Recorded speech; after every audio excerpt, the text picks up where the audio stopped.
Trwy ymgysylltu a chyd-gynhyrchu a phobl ac anabledd dysgu a'u teuluoedd, gofalwyr a gweithwyr proffesiynol, nodwyd bod Cludiant yn brif flaenoriaeth yn Strategaeth Anabledd Dysgu Gorllewin Morgannwg.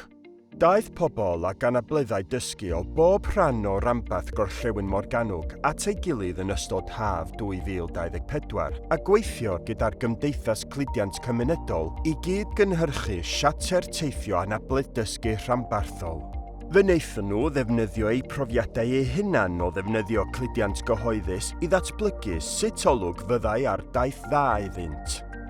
Mae'r Siarter Teithio yn ddatganiad o sut mae pobl ac anableddau dysgu yn disgwyl cael eu trin wrth ddefnyddio gwasanaethau cludiant a sut maen nhw eisiau i'w teithiau fod. Mae angen cludiant sy'n gweithio i ni.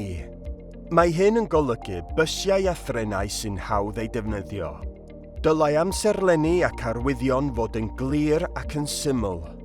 Byddem yn ei deall yn well pe baent yn hawdd ei deall. Dylai fod mannau diogel mewn gorsafoedd bysiau a threnau. Mae'n rhaid i ni deimlo'n ddiogel pan rydym yn teithio. Dylai staff fod wedi eu hyfforddi'n dda ynglŷn ag anableddau dysgu.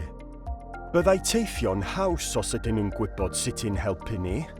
Rydym eisiau cael eu trin ag urddas a pharch. Mae hyn yn bwysig iawn i ni. Os yw'r gwasanaeth yn wael, mae angen ffyrdd hawdd o gwyno. Ni ddylai fod yn anodd i ni godi llais. Mae angen digon o le ac amser arnom i fynd ar gerbyd a dod oddi arno. Mae hyn yn gwneud teithio'n haws i ni. Mae cludiant da yn ein helpu i fyw bywydau gwell. Mae'n gadael i ni fynd lle rydyn ni eisiau mynd.